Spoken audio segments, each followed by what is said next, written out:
'Twas the night before Christmas, when all through the house not a creature was stirring, not even a mouse. The stockings were hung by the chimney with care, in the hopes that St. Nicholas soon would be there. The children were nestled all snug in their beds, while the visions of sugar plums danced in their heads. And Mama in her kerchief and I in my cap had just settled our brains for a long winter's nap. When out on the lawn there arose such a clatter, I sprang from my bed to see what was the matter. Away to the window I flew like a flash, tore open the shutters and threw up the sash. The moon on the breast of the new-fallen snow gave a lustre of midday to objects below, when what to my wondering eyes did appear but a miniature sleigh and 8 tiny reindeer, with a little old driver so lively and quick, I knew in a moment it must be St. Nick. More rapid than eagles, his courses they came, and he whistled and shouted and called them all by name. Now Dasher, now Dancer, now Prancer and Vixen, on Comet, on Cupid, on Donner and Blitzen. To the top of the porch, to the top of the wall, now dash away, all. As leaves that before the wild hurricane fly, when they meet with an obstacle, mount to the sky. So up to the housetop the coursers they flew, with the sleigh full of toys, and St. Nicholas too. And then, in the twinkling, I heard on the roof the prancing and pawing of each little hoof. As I drew in my head, I was turning around. Down the chimney St. Nicholas came with a bound. He was dressed all in fur from his head to his foot, and his clothes were all tarnished with ashes and soot. A bundle of toys he had flung on his back, and he looked like a peddler just opening his bag. His eyes, how they twinkled. His dimples, how merry. His cheeks were like roses, his nose like a cherry. His droll little mouth was drawn up like a bow, and the beard on his chin was as white as the snow. The stump of a pipe he held tight in his teeth, and the smoke, it encircled his head like a wreath. He had a broad face and a little round belly that shook when he laughed like a bowl full of jelly. He was chubby and plump and a right jolly old elf, and I laughed when I saw him in spite of myself. A wink of his eye and a twist of his head soon gave me to know I had nothing to dread. He spoke not a word, but went straight to his work, and he filled all his stockings, then turned with a jerk, and laying his finger aside of his nose and giving a nod, up the chimney he rose. He sprang to his sleigh, to his team gave a whistle, and away they all flew like the down of a thistle.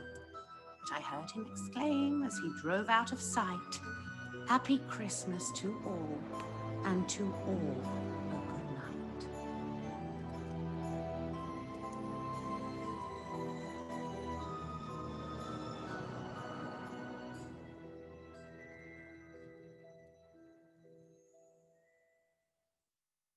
Good evening, everyone, and a very warm welcome to Naomi's Garden Christmas concert. What a stunning way to kickstart this evening. That was, of course, the wonderful Rita Simons, who I'm sure you'll recognise from her role as the legendary Roxy Mitchell in EastEnders. Rita also recently appeared on Britain's Got Talent as Velma Von Tussle in Hairspray, following a successful stint as Miss Hedge in Everybody's Talking About Jamie. Both fantastic shows, and thank you so much, Rita. My name is Neil Hudson-Basing, and I am absolutely delighted to be hosting this evening's event and for such a fantastic cause. We'll be bringing you exclusive performances from various artists and some of the West End's leading stars who've taken some time to record some festive songs for us tonight, which is great if, like me, you've missed the theatre this year. So get comfy, and we hope you're looking forward to a fabulous evening. The great thing about this event being virtual is that we have people joining us from all around the world. However, this is a virtual event, and as many of you will know, that sometimes comes with technical issues. Should they happen, which fingers crossed they won't, please bear with us and we appreciate your patience. Before we continue, I'd like to introduce two very special people who you're about to see on the screen beside me, who have helped to make this evening happen. Hannah and Sarah, how exciting is this? Hi, it's so exciting, Neil, on my live. I can't believe it's actually happening. It's brilliant. To start with, can you let our audience know who you are and why we're here this evening? And Sarah, we'll start with you. Yes, Neil. Thanks everyone for joining Naomi's Garden this evening. I am Sarah Jane and I'm the lead conductor and director of Naomi's Garden in Lincolnshire. I run the Conductive Educations Monday to Friday, and I'm so excited for everyone to see what we do and also what we've got planned for the future. And Hannah. Hi, so Sarah and I grew up together. We're best friends, and Naomi's Garden is named after my youngest sister, Naomi, who sadly left us in 2007. And Naomi inspired Sarah to do what she does today. What she does as a conductor is so transforming for the people that she works with. And so I wanted to raise awareness of conductive education. And what it is that Sarah actually does, because she changes lives. So I had this idea earlier on in the year to create a kind of children in need type of event where people could enjoy performances from some of my dearest friends in theatre and TV, whilst hearing the stories of some of the children and the adults that Sarah works with. So Sarah has a really long waiting list because she spends a lot of her time driving to and from appointments. So this specific fundraiser tonight is to raise cash that she needs for the refurb of a permanent home that she has found for her work, so that she can see more clients and widen her reach. Thank you both. I mean, that sums it up really well, but I think the best way to introduce our audience to all the amazing work you do is by sharing Bobby's story. So here's Bobby's story. All of her sessions and meeting some of the families that she reaches. It was a pleasure to hear a lot of their stories and watch Sarah drive around a lot with things in her boot. She spends a lot of time travelling, which is why we're looking for a permanent centre for her. So this young man is called Bobby. Bobby is one of my youngest clients, but he is doing so well. He is proof that regardless of diagnosis, any child can learn. Bobby has something called Angelman syndrome, which is relatively rare in the UK, but it is something that conductive education really helps with. So when I started to work with Bobby, he was just getting to grips with moving around, but he wasn't able to change position or really move from one place to another, and he was unable to sit up by himself. As you can see in this session, those things are things that he's really improved on. So he's now able to move from point A to point B to go and get a toy or whatever he's motivated to go and get. He will not stay still. He's really found his movement and is enjoying it, which is a joy to see when he's playing. You can also see that he has improved hugely and is able to maintain good sitting. When he's playing with a toy or reading a book or just engaged with mum and dad, having great eye contact, they're really amazing things to see. Bobby is also getting to grips with creeping, or what it feels like to crawl, and also he's just learning what it is to try and initiate his own steps. And as he's learning to initiate his own steps, what it feels like to wait there on each step as well. So again, all these things are coming together. We're teaching foundational skills so that we can build them up together so he can achieve his aims. And you know, the doctors said about Bobby that they weren't sure about what his progress would be, and to not get people's hopes up, but he's smashing it. He's just doing so well, and I believe partially that's because of conductive education and just teaching him what different things feel like to do, but also his parents are so committed to his progress. So in times of lockdown when I haven't seen Bobby, he has had mum and dad there to keep pushing him forward and to motivate him. So yeah, he's doing really well and he's just such a joy to be around.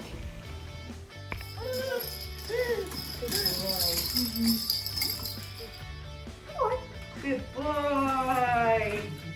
Well done, Bobby! 5, 4, 5. Yay! And Bobby and Bobby.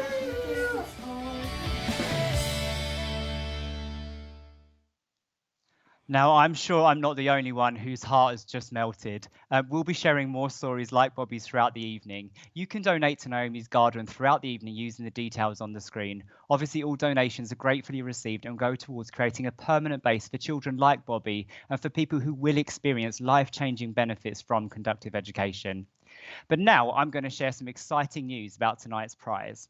The wonderful team at Silent Disco Walking Tours, one of the UK's leading walking tour companies, have kindly donated a group booking for up to 6 people to go on one of their West End musical Silent Disco Walking Tours. Now, this is quite a unique way to experience London's Theatreland and gives you the chance to dance and sing show tunes at the top of your voices in public.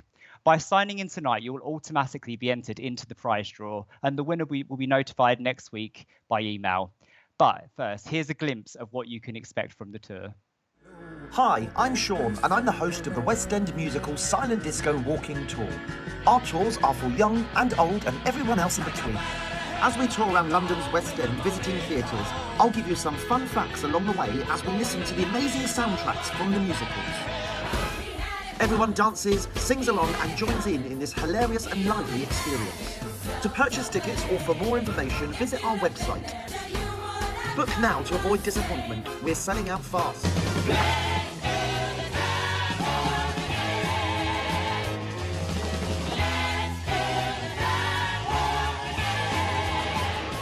This is the most fun you can have with your clothes on. So what are you waiting for?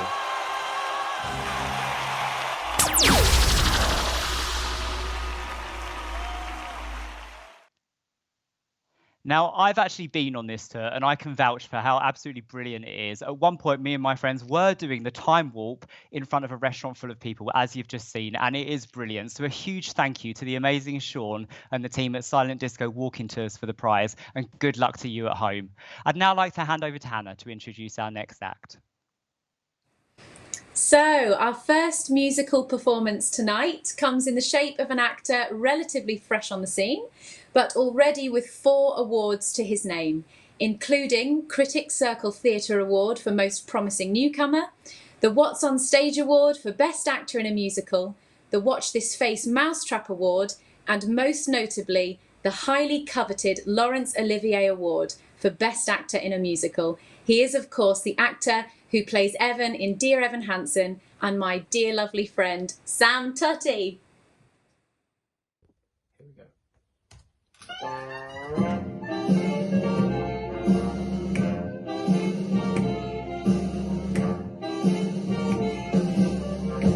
I'll have a blue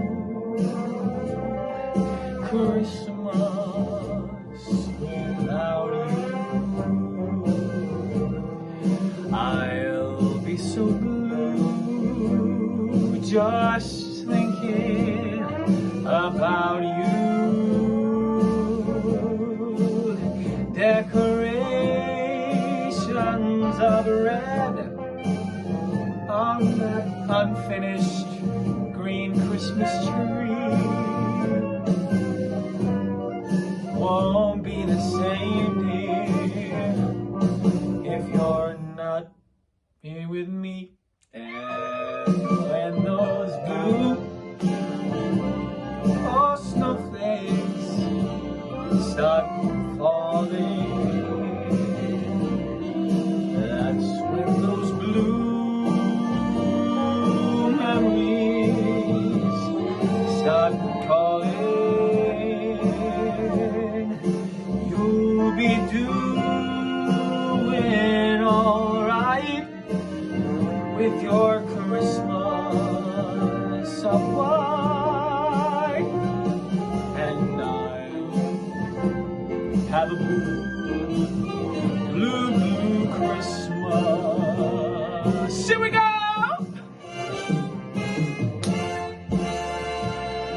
What the hell?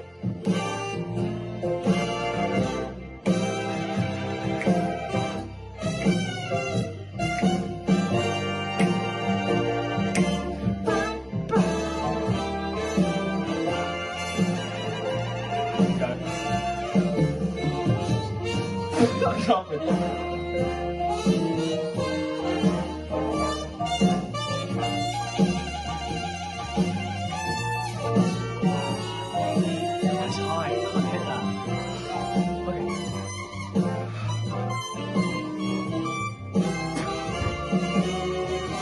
And when those blue snowflakes start falling,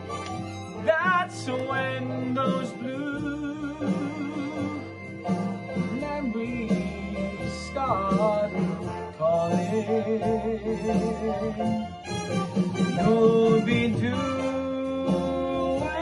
alright with your Christmas so white, and I'll have a blue Christmas. Here we go. Yes, I'll have a blue Christmas.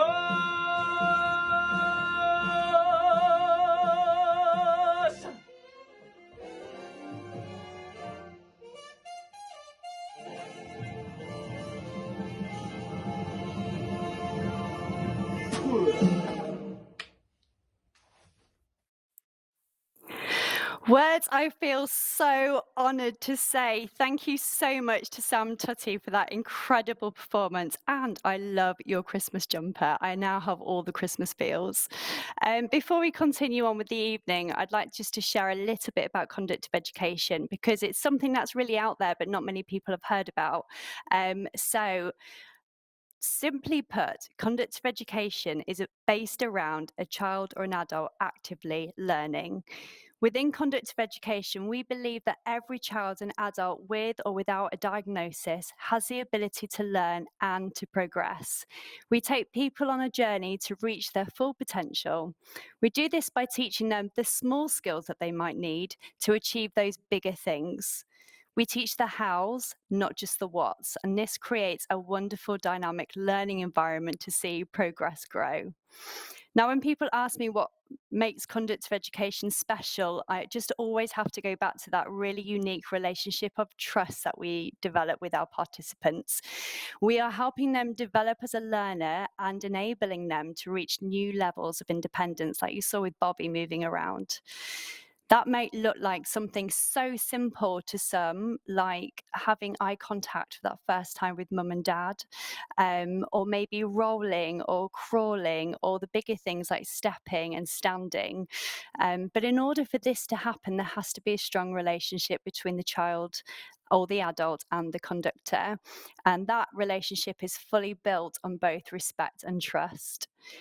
With this as a foundation, we find that when we challenge our individuals, they rise to it straight away and they know they are believed in, and then we start to watch them believe in themselves. And so many have never been able to believe in themselves. It is honestly the best job, and I just feel so honoured to do it. I've seen so many parents coming to sessions, like an initial consultation, and telling me that their doctors have just said that they will just sit in a wheelchair and they won't talk or won't be able to feed themselves. And actually, when you give them the chance to learn and you give them the opportunity just to learn, they do learn.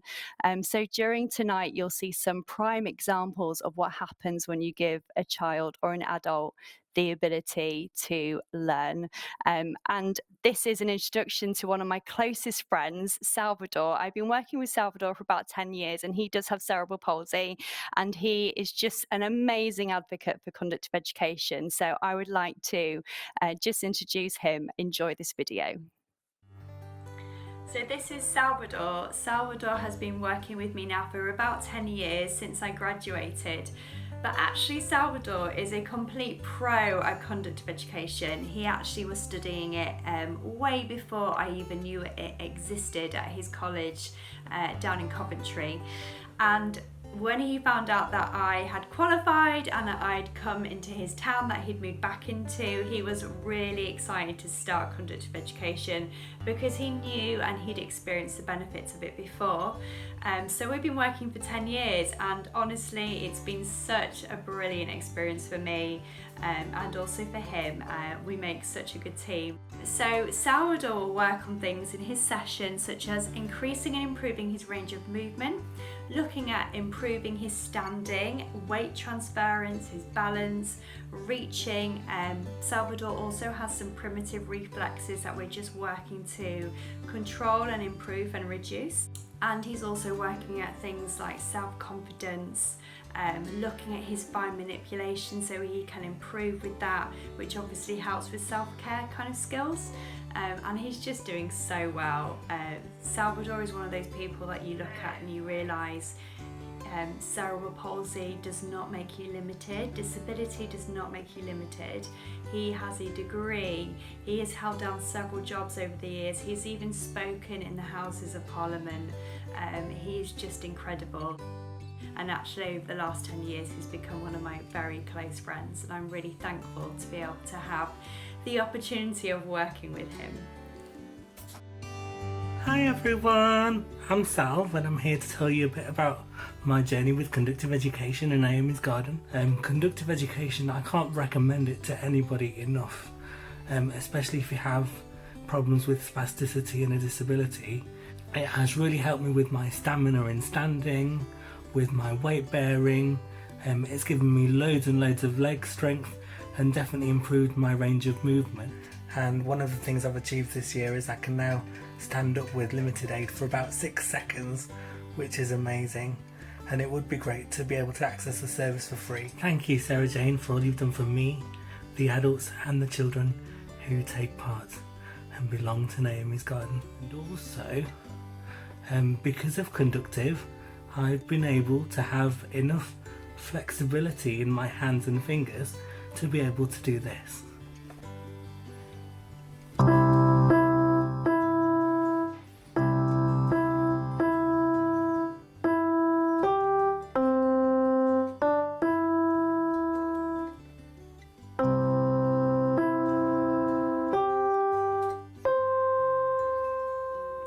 Merry Christmas!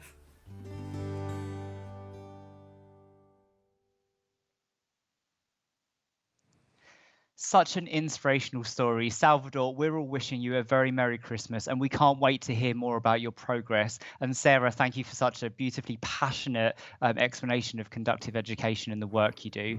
We now have another 2 stars lined up and ready to shine. The first is actually a long-term friend of Sarah's who we're honoured to have on board tonight. Appearing for the last few years on tour in the West End as Ruth in the comedy about a bank robbery, her credits also include Loserville and The Tiger Who Came to Tea. Tonight, singing Times Are Hard for Dreamers from Amelie the Musical is Ashley Tucker, but we'll also be joined by the incredible Tom Reed-Wilson. Tom is widely known for starring as a receptionist in the British E4 series Celebs Go Dating. He runs his own podcast where he's recently been in conversation with stars such as Jennifer Saunders, Gabby Roslin and Keith Lemon. He's a total wordsmith, fascinated by the English language, and as a result, he's written a poem especially for Naomi's Garden. But first up, it's Ashley Tucker. Enjoy. Hi, thank you so much for having me.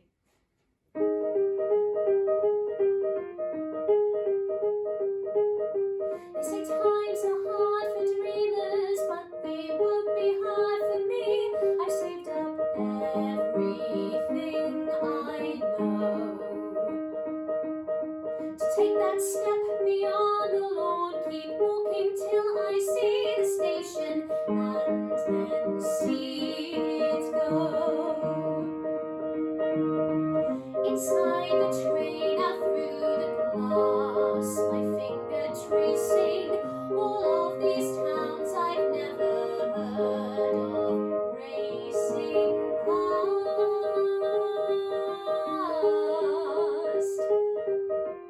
Off the train in Paris, half a mile from Sacré-Cœur, the city's waking up for me. A sign says an apartment's vacant on the 2nd floor, and suddenly I hold a key. I turn a lock, the rooms appear, and all it takes is one more step, and then I'm here, just me behind my door. It isn't what I had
and I am not afraid.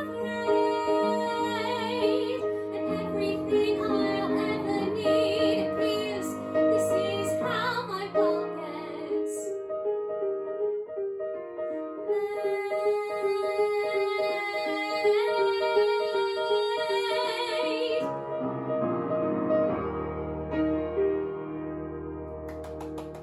Thank you, Lewis. Thank you so much for watching and for supporting Naomi's Garden, this wonderful charity. I hope you all have a very safe and happy Christmas. Here's a little poem I wrote for you all entitled Snow. Outside lies a crisp white blanket, though it's true you may not thank it for scuppering itineraries and opening capillaries. From an aesthetic point of view, you must admit it pleases you.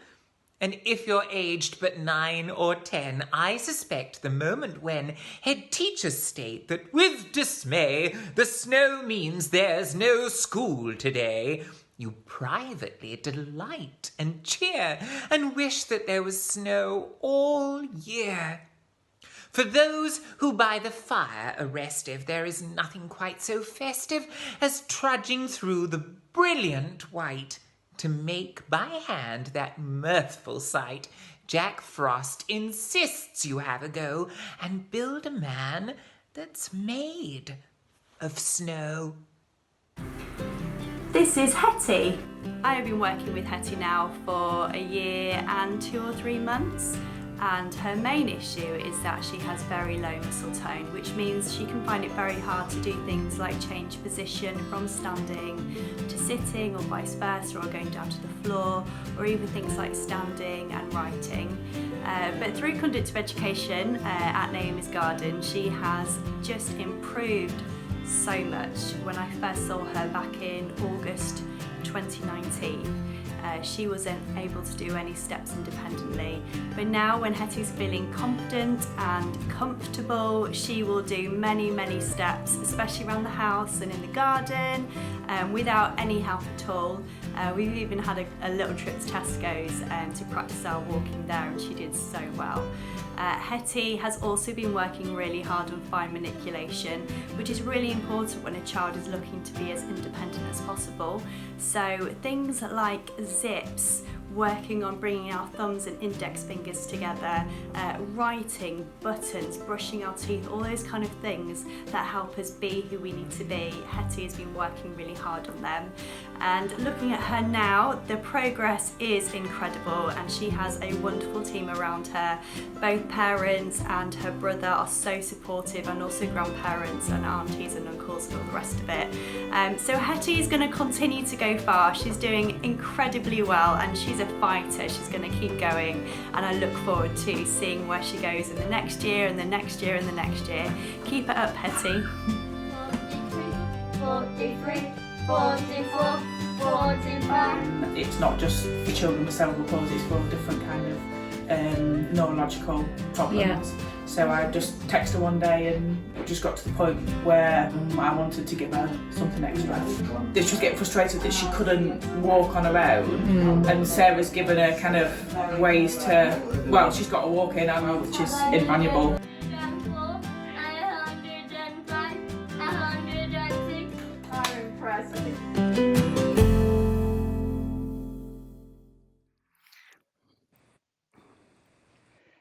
Thank you, Ashley and Tom. I mean, Ashley, what a voice, and Tom, that poem was adorable. And would also like to wish a very Merry Christmas to the amazing Hetty, showing off her sheer determination and awesomeness. Fantastic, Hetty, keep it up. Now, you'll see that I'm about to be joined by some very special guests. I'd like to welcome Naomi's family. Hi, everyone. Hi. Hi. How you all doing? We're Good, thank you. Good, cool. We're so pleased that you can take part in this evening. And Sophie, you're joining us from the US, so really appreciate you being here for this. Just a bit of background for everyone at home. Stephen and Mandy used to be my head teachers, and the rest of us all went to school together. So this is a really special reunion we've got going on right now. So it's giving me all the Christmas feels. I have some questions for you, if that's okay. to kick us off. Mandy and Stephen, I'd like to come to you first. Okay. How did you feel when Sarah first spoke to you about her idea and dream for Naomi's Garden? Mandy, will come to you. Okay. I think my abiding memory is actually of having a conversation with Sarah when she was just a teenager. She wanted to do her work experience as Naomi's learning support. And for me, that was the day that the seed for Naomi's Garden was planted. It was a very special moment.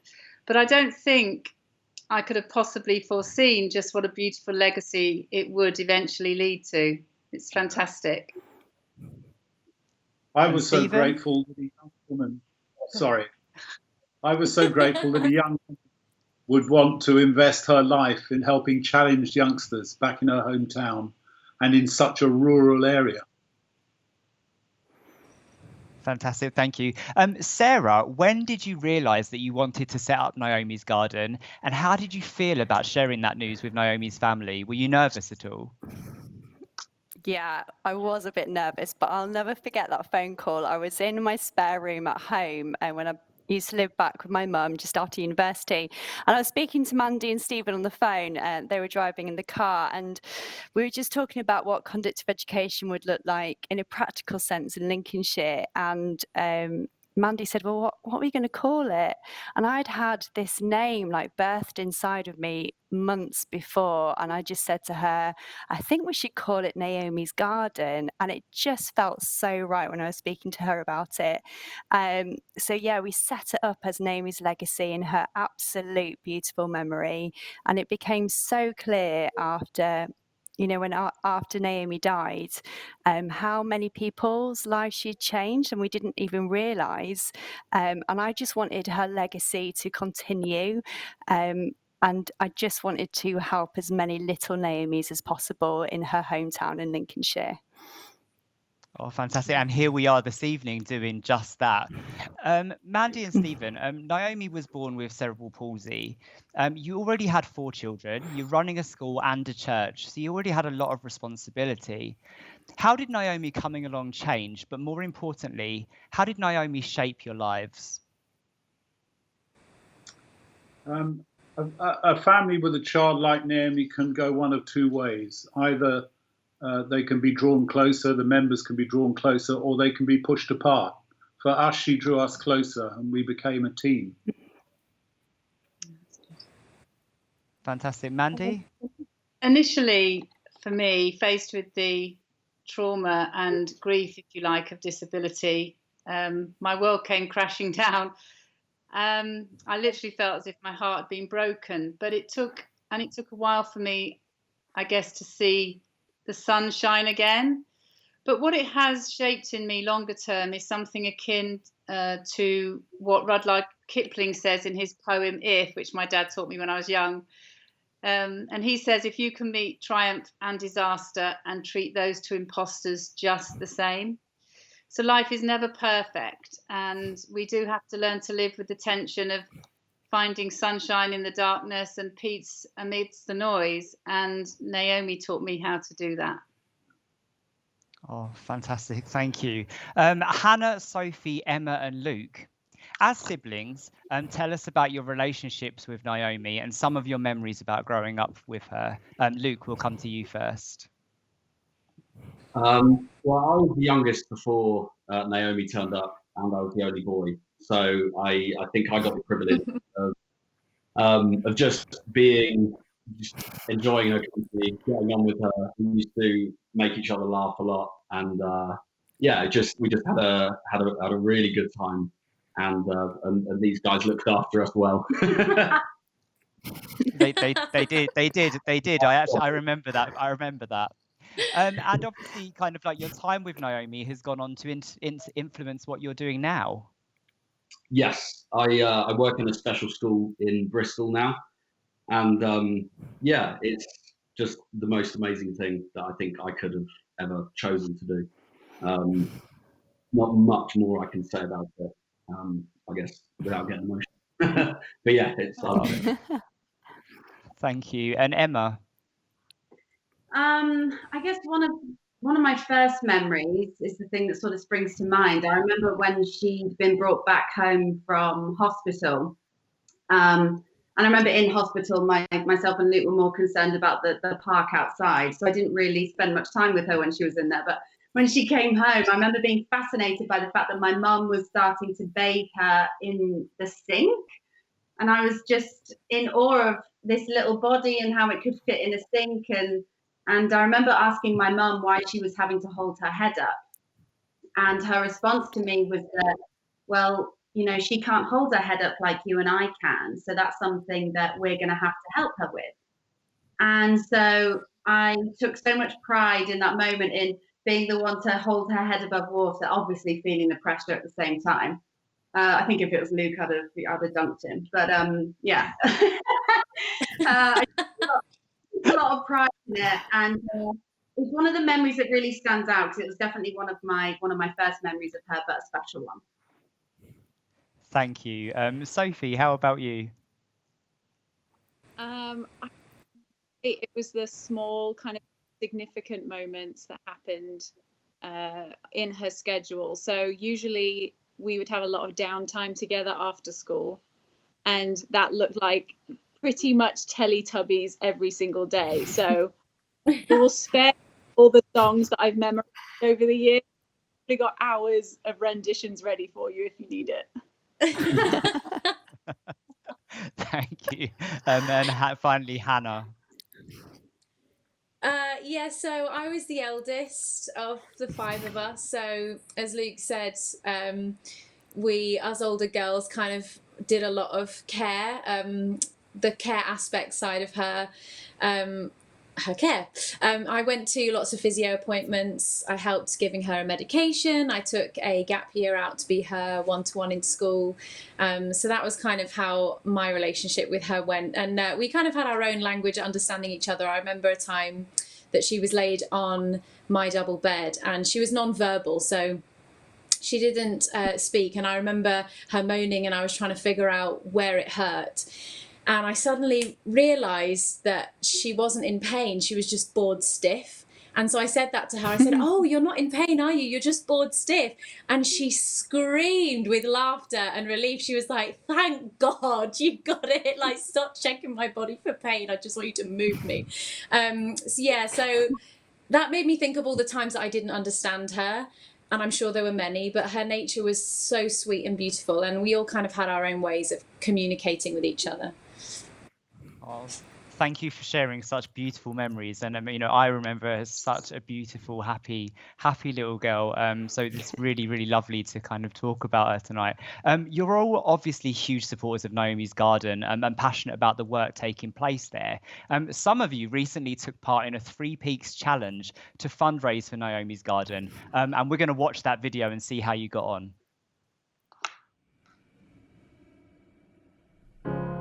You're broken down and tired of living life on the merry-go-round. And you can't find a fighter. Good morning. Today is here. We are doing the Yorkshire 3 Peaks Challenge. Move mountains. We gon' walk it out and move mountains. And I'll rise like the day. I'll rise unafraid. I'll rise up, and I do it 1,000 times again. And I'll rise up, I like the waves. I'll rise up, in spite of the ache. I'll rise up, and I do it 1,000 times again.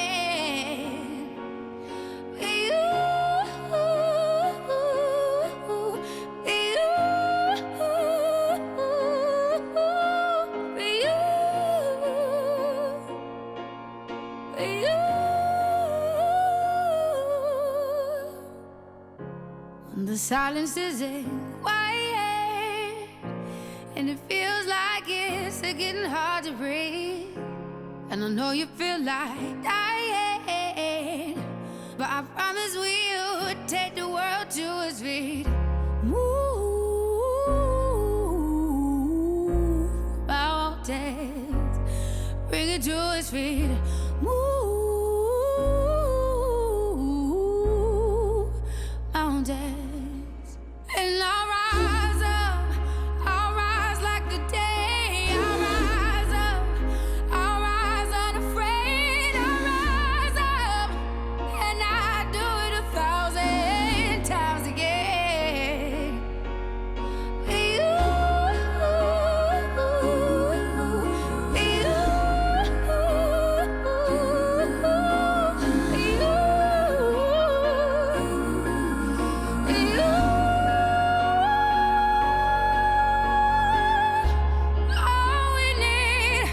All we need is hope, and for that we have each other, and for that we have each other. And we will rise, we will rise, we'll rise. Oh, we'll rise. I'll rise up, rise like the day. I'll rise up in spite of the ache. I will rise 1,000 times again, and we'll rise up. I like the waves. We'll rise up in spite of the ache. We'll rise up, and we'll do it 1,000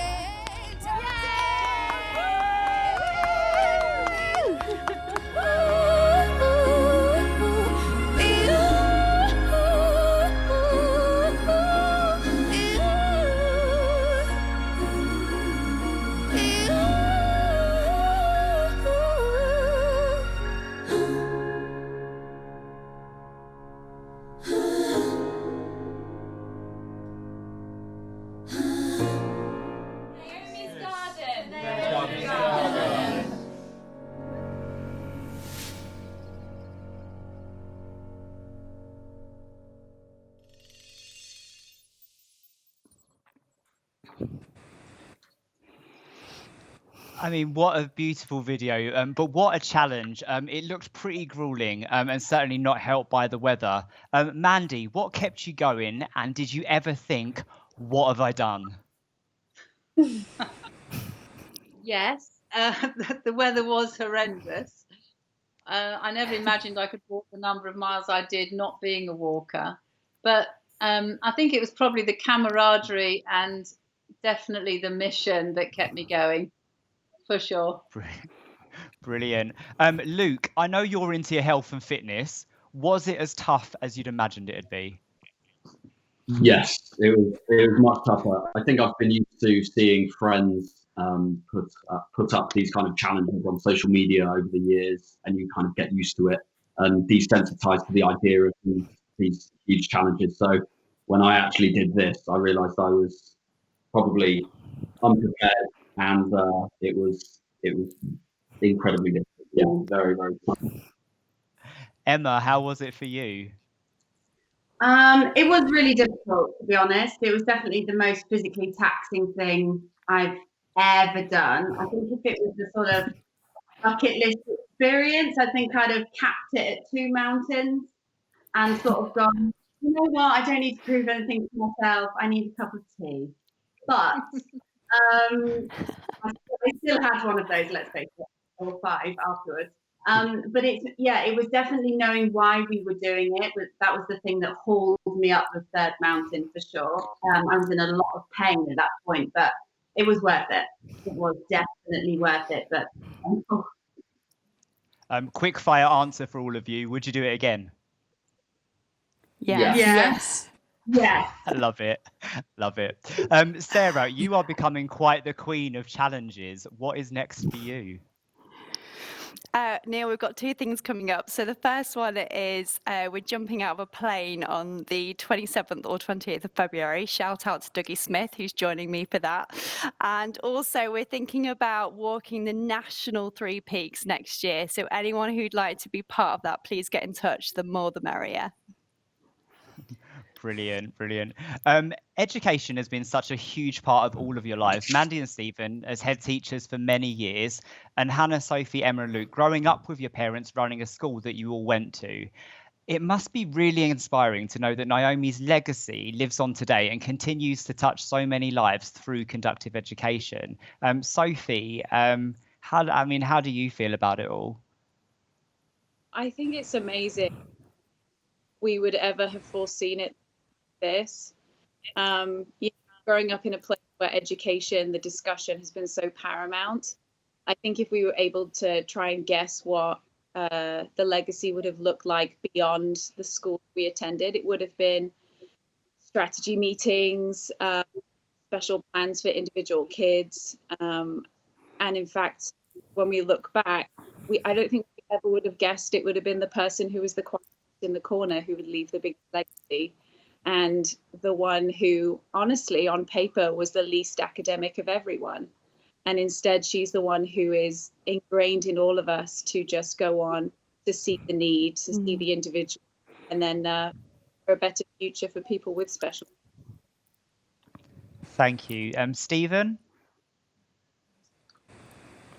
Well, the school ended up by being an environment where children with additional needs could flourish, and who would have guessed that I also would end up by benefiting. Fantastic, thank you. Through my own recent Parkinson's diagnosis. I've even had weekly Zoom sessions with Sarah during lockdown. Fantastic. I know we're gonna be sharing your story later as well. We've spoken about Naomi's legacy and how it has helped to shape Naomi's Garden. But for all of you, Naomi was and remains such a huge part of your lives. What do you carry with you in your lives from the time you had together? Sophie, we'll start with you first. I think internally, like the daily process of it all, it's really seeing the individualization of someone's needs. So just because somebody has a smile on their face, just because they have a smile about them, it's been the biggest reminder to me that that's not necessarily or the struggles or things that they're going through. It's looking beyond the moment you're having with someone. But also it has inspired my husband and I to help out with children with such needs. We even got a call today. We're licensed as a foster family, and we got a call that there is a placement needed for a little girl who has needs just like Naomi. So she could be joining us at some point in the Wow. Thank you, that's beautiful. Stephen? Well, despite the challenges that she had, for example, in the morning, she had to bring up quite a lot of phlegm from her chest. But within moments after that, she'd be laughing again. She was literally the happiest little girl I've ever known. And I believe that this came from a complete belief in our constant words of encouragement and positivity. We always told her how beautiful she was and how loved she was. This is a lesson for all of us with our children, isn't it? Thank you, absolutely. Yeah, it's amazing. Emma? Yeah, well, something I carry a lot from what she's taught me, but something physical I actually have with me a lot of the time is one of her hair bubbles. I have a couple of these that I wear to remind me, first of all, that I'm very blessed. But also I've worn it before on a tough rehearsal day, or I've got something to do that I'm really scared of, or I feel like I'm not able to do it, or like the walk, for instance, I wore it during the walk, and it reminds me what she taught me about keeping the face of adversity. Despite your limitations, you are more than those things that you fear. So whether that's something you're just afraid of, or you feel like you can't rise up to a conversation with someone, she taught me that you can push through regardless of your limitations, and you're more than what you face. So yeah, I keep that as a reminder. Thank you, and that's such a beautiful message for us to kind of like especially bear in mind with this year and everything that people have gone through. Hannah? So really similar to what Sophie was saying earlier, really, in terms of fragility and weakness. She was so physically weak, but she was actually the strongest person that I have ever known. And so she taught me to embrace my own fragility and not to be afraid of it, and not to discard someone else just because they appear to be quiet or weak or fragile, because you never know the lessons that you're going to learn from the quietest person in the room, or the person who is the most different to you in a room. So yeah, she taught me not to be afraid of my own weaknesses, but to embrace my weaknesses, to push through my weaknesses, and to let that make me strong. Thank you. Luke? I think she gave me a sense of perspective in that just to be grateful for what you have, and that you're, regardless of your situation, you can genuinely choose to love, you can choose to be joyful. And I think the quality, I think she taught me that the quality of your attitude can determine the quality of your life. And you did that. So, and it goes for the same for the young people I work with now. It's exactly the same, despite the limitations that are put into place that are there. It's just amazing how in the moment you can choose to be in the moment and to be present. Thank you. Mandy? Well, I think what I carry is a strong sense. It's quite similar, I think, again, really, as to what Sophie said, that every person is made beautiful, that someone's worth doesn't lie in their talent or their achievements or their outer beauty, but rather in who they are in here. And being beautiful is so much more than what we see. Naomi was a beautiful soul, and as is every person, young or old, who that attends Naomi's Garden or who will attend. She was beautiful. I'm biased, of course. She certainly was. Sarah, over to you. Yeah, I think Naomi, more than anything, helped me accept who I am. So for those of you who knew me when I was a teenager, I didn't think very much of myself, and I was very shy, and I just didn't enjoy being me. But anytime I was with Naomi, she just loved me for being me, regardless of how I was feeling about myself that day. And she gave me this incredible tribe that you see on screen. Like, these people are my family. They are just wonderful, and I'm so grateful to Naomi just to do life with these people. They are just incredible on screen as they are off screen, and vice versa. They're just amazing. Thank you. And finally, I'm going to come over. I feel the love. Finally, I'm going to come over to you, Hannah. What are your hopes for the future of Naomi's Garden? Okay, so 3 things that I was thinking about. The first thing is we want to see Sarah set in a base so that she can see more people. She has a waiting list. We want to reach more children, want to reach more adults with neurological difficulties. So that is our first goal. Once we've got her in that base, our aim is to expand that base to provide other therapies like counselling, like, you can see us all on the screen. A child or an adult with a disability doesn't come on their own. They come with a family. They come with a team, and we want to look after that whole team. So we want to provide counselling. We want to provide Bowen therapy. We want to provide something that reaches the whole family. And then thirdly and lastly, we want to raise the national awareness of conductive education. For example, we had to drive all the way to Birmingham, which was a 3.5-hour journey, to get Naomi to receive conductive education. So I would love to see a day in my lifetime where conductive education is a service that is provided nationally to all those that need it, everywhere, in all the tiny villages. Thank you. Thanks for a brilliant answer. Thank you all for joining us. To share your memories and your love for Naomi, as well as your passion for Naomi's Garden. It's been an absolute pleasure to see you all, and I hope you enjoy the rest of the evening. Thank you. Thank you. Thank you, Neil. Bye. Thanks, Neil.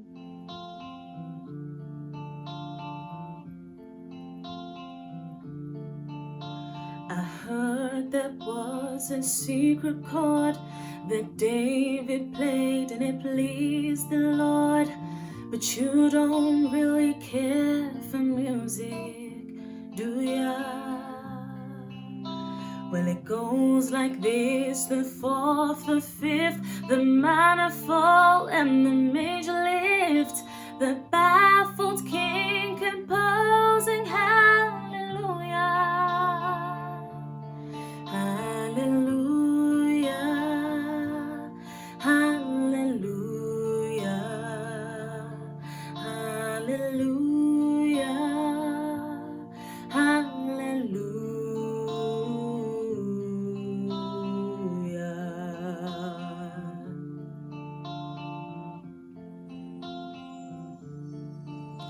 Well, your faith was strong, but you needed proof. You saw her bathing on the roof, her beauty and the moonlight overthrew ya. She ties you to her kitchen chair, she broke your throne and she cuts your hair, and from her lips she drew the hallelujah. Hallelujah, hallelujah, hallelujah,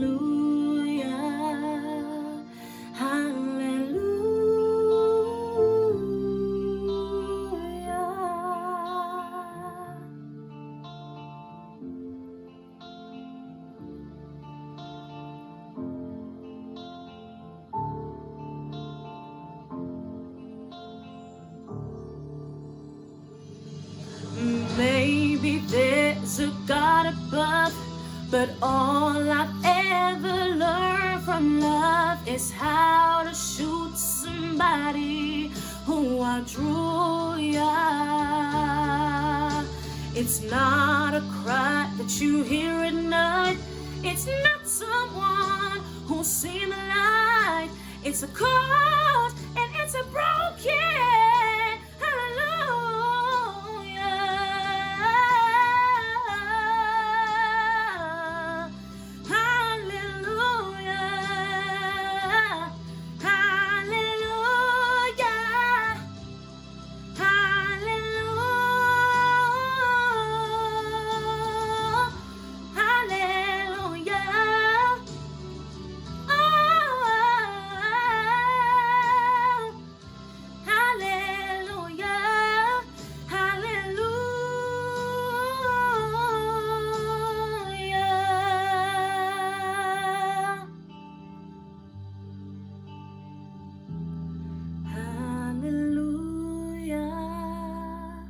hallelujah.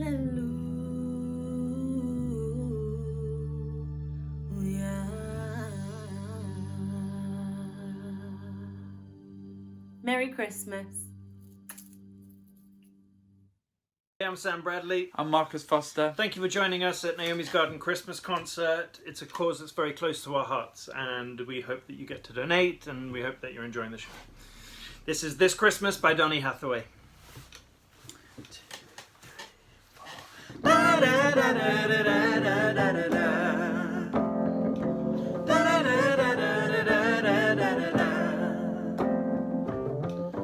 Hang all the mistletoe, I'm gonna get to know you better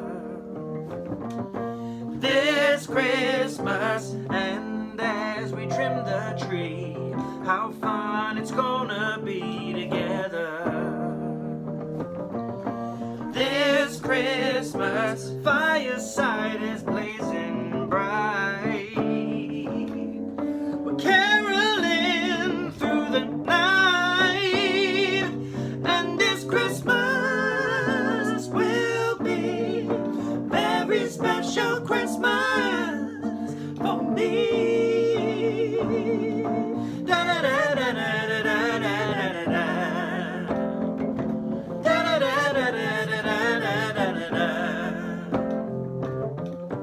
Presents and cards are here, my world is filled with cheer. New this Christmas, and as I look around, your eyes outshine the town. They do.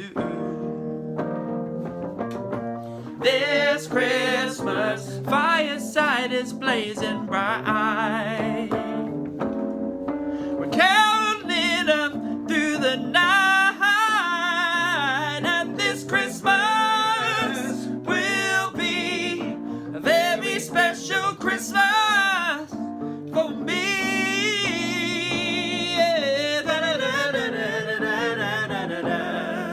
Merry Christmas.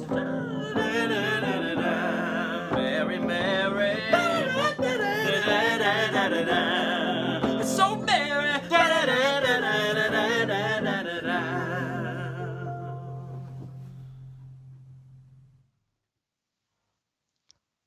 Our first performer there was Natalie Kasanga singing Leonard Cohen's beautiful Hallelujah. First seen in the West End as a 10-year-old young Nala in The Lion King, Natalie later joined Oliver in its original cast alongside the renowned Rowan Atkinson. As an adult, she's been in the West End for about a decade, most notably as the iconic Diana Ross in Motown, and more recently also in Dear Evan Hansen. Thank you, Natalie. And then I'm sure a few of the audience recognise Hannah's husband, Sam Bradley, who is joined by his long-term friend, Marcus Foster. They've toured and released music together and individually over the last 10 years. Thank you both for singing with us. I'm shortly going to hand over to Sarah, who will be joined by another special guest this evening, Jules McDonald. Jules is the Senior Conductor and Specialist Advisor at Connections Neurodisability Services. But before I do, here's Arthur's story. This is Arthur. He has been working with me since May 2018, and Arthur has cerebral palsy. When I first started to work with Arthur, one of the first things that I really wanted to teach him was how to move from point A to point B, because he wasn't able to. He was just laying on the floor. So we just kind of reached into his inner motivation and we taught him the skills that he needed just to slide up the floor on his back to be able to get the toy that he wanted to play with. And from there on, he's realised that movement is his friend, and he is learning so many strategies of how to move not only from point A to B on the floor, but also from sitting on the floor to standing up, from standing to sitting on a chair to standing, like all those different positions, laying on the floor to sitting on the floor. He's just nailing all of those positions. He's also now able to initiate his own steps with a ladder or with his walker, or even more recently with the parallel bars, which he is so good at. As soon as you hit that inner motivation, he will work really, really hard. Arthur's also been working on things like reaching high while maintaining his balance, moving one limb at a time, which can be very difficult for someone with cerebral palsy who has muscle tightness, and we've also been looking at reducing that muscle tightness too. I get to see Arthur through every school holiday, and it is a complete joy to be able to go to him and see how much he's progressed through term time, and just to bring him on even more during the holidays. He is just fab, and so are his family. I feel so honoured to be able to work with them all. So keep going, Arthur, you're doing so well. I can't wait to see you again. Before Sarah started coming round, Arthur couldn't move on his own at all, and Sarah's actually got him now to where he can actually navigate himself around the living room and around the house by pushing himself on his back with his legs, so he can now get to things that he wants to get to, as opposed to just not being able to move at all. Lover boy! Lover boy, where are they? Oh my goodness, head up, Arthur. Have a look. Good boy.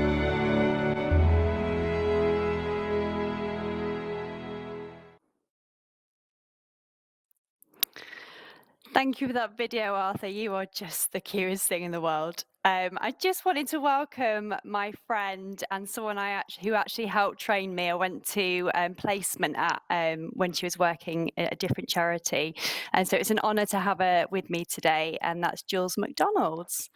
Hello. Hi, Thank Jules. you. How are you? I'm very well. I'm very well, thank you. I'm glad you're enjoying it. So let's get down to business then, Jules. Tell me, how on earth did you get involved with conductive education? Well, I think a bit like you, I think conductive education was kind of a thing I found, and it was the right fit for me.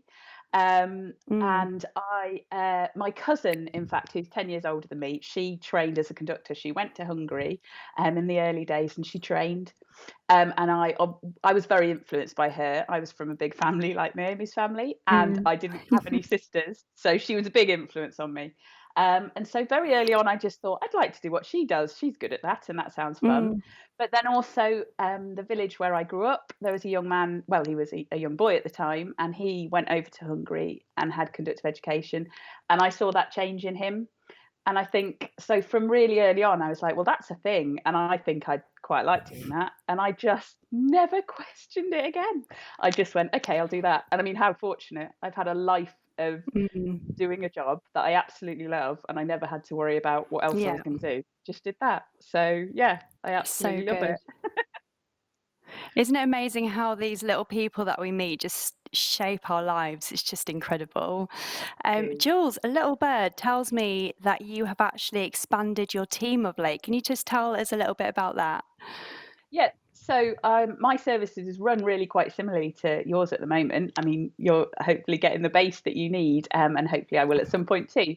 But I run sessions around the area, around the region. Sorry, I'm based up in the northwest of England, and I'm working kind of between people's homes and some community spaces and schools. But yeah, in the past few months, which is a bit bizarre in lockdown, but I've actually expanded. So now we've got a neurophysiotherapist working with myself as well. Now I've known her for many years and worked with her in a previous organisation. So she's probably the most conductory neurophysio you'd ever want to meet. And really that's kind of the beauty of it, is that we both have kind of absorbed some of each other's practice in what we do. And we've both kind of benefited from that and actually grown as professionals as a result. So I wouldn't claim to be a physio, and I don't think she'd ever claim to be a conductor either.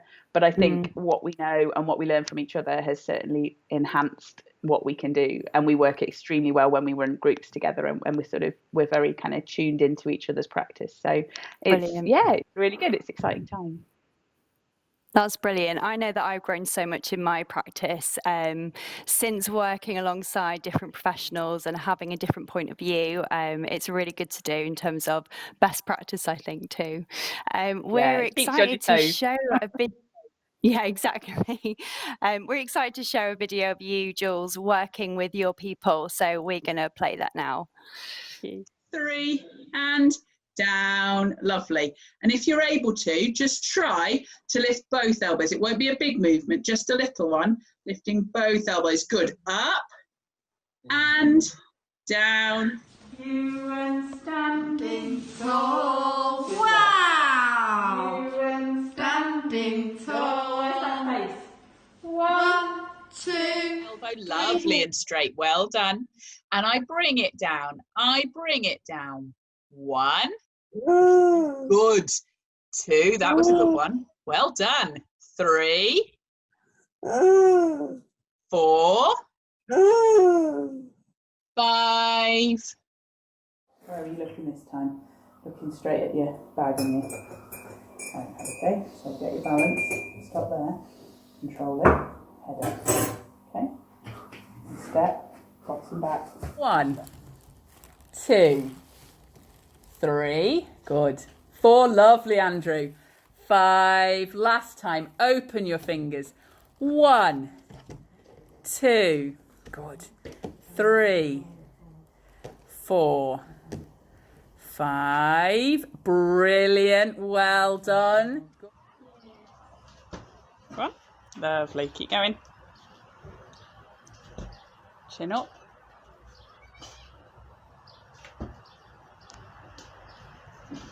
Super. Well done. No, you're going back up. Good boy. Go on. Push, push, push. Oh, you coming back down or are you going back up? He's playing with it. Look. Beautiful. Is that good? Are you pleased with yourself? You should be. Come back down if you need. Have I got you? Well. I'm here. Look at me. Look at me. Well done. Look at me, Alex. Well done. Oh, Jules, I absolutely love watching you work. You're so inspirational. It's amazing. I just want to jump to some of the I just wanted to jump into some of the exciting projects that you've actually are involved in for spreading the word about conductive education. Could you just tell us about that for a minute? Yeah, well, I mean, a bit like Hannah, wanting to see conductive education in every village, every school, every place you can possibly have it.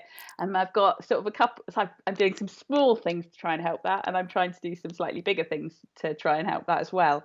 So what really recently, in the last week actually, I've managed to get involved with a special needs school where they're employing me to work for half a day a week to provide conductive education services for those children, which is just fantastic because at the end of the day, it's demonstrating that that's what they think they need. And I think at the moment, actually, given lockdown, given everything, given the services that are available to these children, there's so little, they're not getting enough. And they're not seeing physios as much as they need to. They're not seeing anyone as much as they need. And they don't have a physical active life. And everyone needs a physical active life, not just physical active people. You know, you almost need it more if you're not physical and active.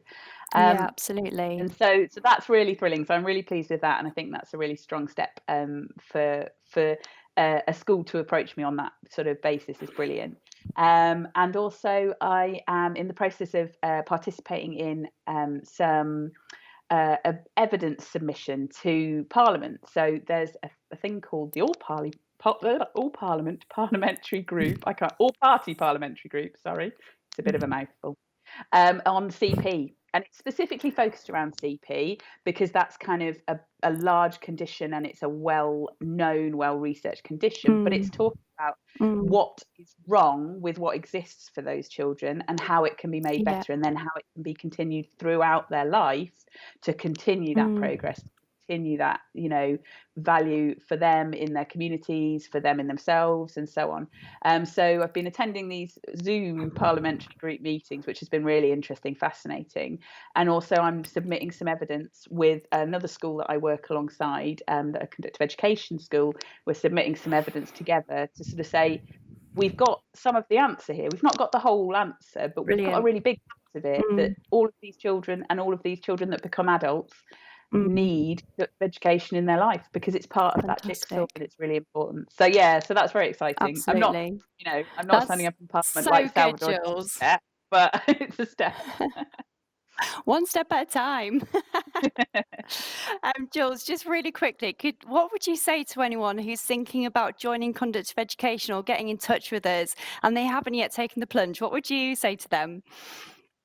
I mean, I'd always say do it because I'm biased, a bit like Naomi's mum. But I think in fact, I asked one of my clients this a couple of weeks ago because we were doing some promotional work together, and I said, you know, what would you say to someone if they were thinking of joining the sessions? And he said, do it, you won't regret it. So that's enough to me. I think it's always worth a try. Always worth a try, and I think conductors think that too. I think we always think, well, absolutely, if we can try, we'll try and see if it works. Absolutely, and so often it does. Absolutely does. I agree completely with you. Okay, Jules, just before we say goodbye to you, please can you let people know how they can get in touch with you or find you on Facebook? Just give us your handles. Yeah, so I'm on Facebook, on Instagram, or I've got a website. It's Connections Neurodisability Services, and it's www.connectionsneuroservices.com. Bit of a mouthful. But like I say, we're up in the northwest, so it's not for people in Lincolnshire. Well, I mean, you'd have to travel. I think you're better off at Naomi's Garden, really. But if anyone in our area is interested, then please do get in touch. And if you just get in touch with Naomi's Garden, I'm sure, like Sarah will spin the information to me. And similarly, if people get in touch with me who are from your area, I'll spin them back to you. Thanks, babe. Brilliant.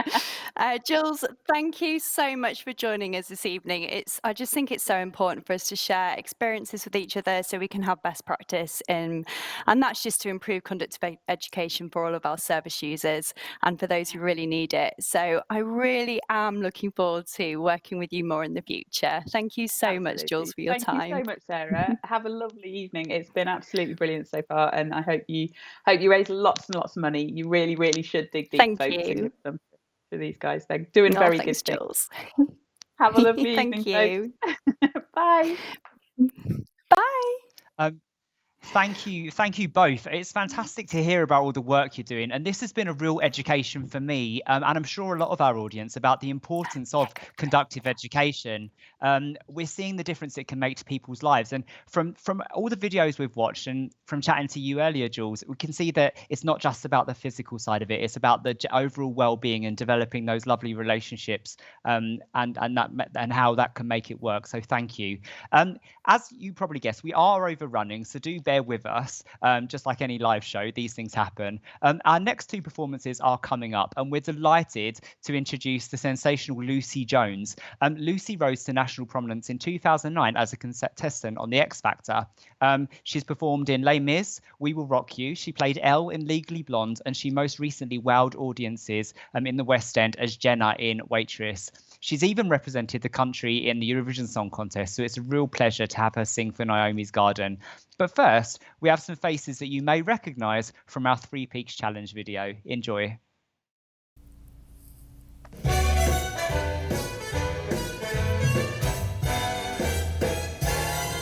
Oh, the weather outside is frightful, but the fire is so delightful. Since we no place to go, let it snow, let it snow, let it snow. And it doesn't show signs of stopping, so I bought me some corn for popping. The lights are turned way down low. Let it snow, let it snow, let it snow. When we finally kiss goodnight, how I hate going out in the storm. But if you'd only hold me tight, all the way home I'll be warm. The fire is slowly dying, and my dear, we're still goodbying. As long as you love me so, let it snow, let it snow, let it snow. He doesn't care if it's 10 below. He's sitting by the fire's cozy glow. He don't care about the cold and the winds that blow. He just says, let it snow, let it snow, let it snow. Let it snow! Ooh, he goes the storm. Why should he worry when he's nice and warm? His girl by his side and the lights turn low. He just says, let it snow, let it snow. Oh, that was lovely, ladies. Thank you.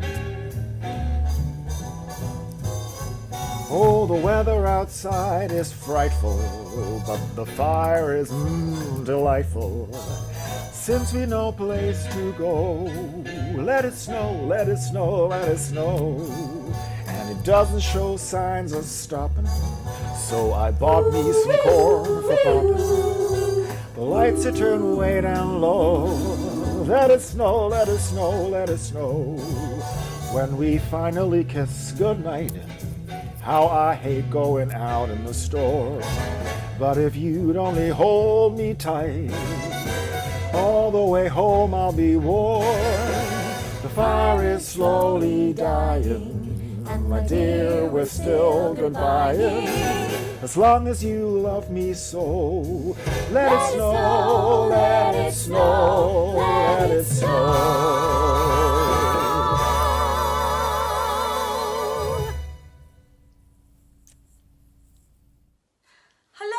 So much for having me. It's an absolute pleasure to be singing for you and this charity this evening. Thank you for inviting me. This is one of my favourite Christmas songs. It is by Joni Mitchell and it's called River.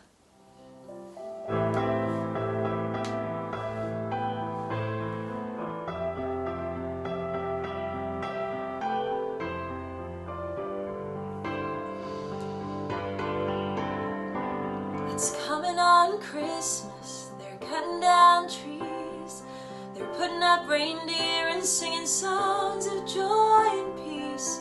Oh, I wish I had a river I could skate away on. But it don't snow here, it stays pretty green. I'm gonna make a lot of money and then I'm gonna quit this crazy scene. Oh, I wish I had a river I could skate away on. I wish I had a river so long I would teach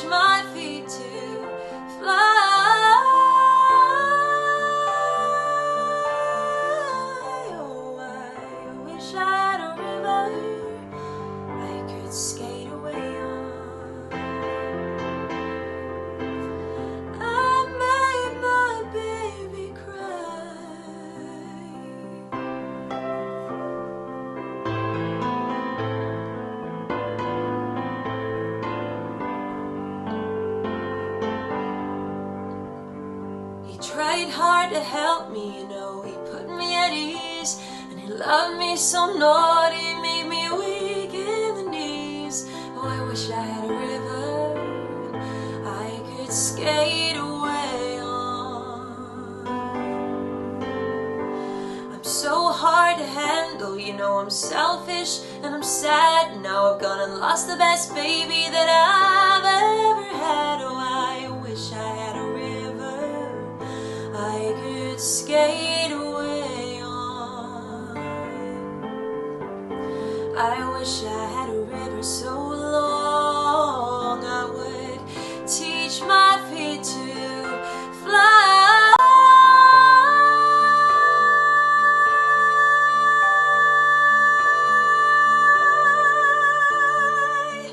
Whoa, I wish I had a river I could skate away on.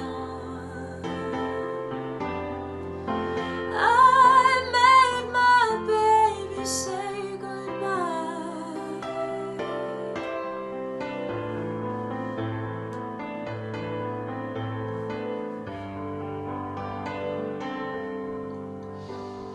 It's coming on Christmas. They're cutting down trees. They're putting up reindeer and singing songs of joy and peace. Oh, I wish I had a river I could skate away.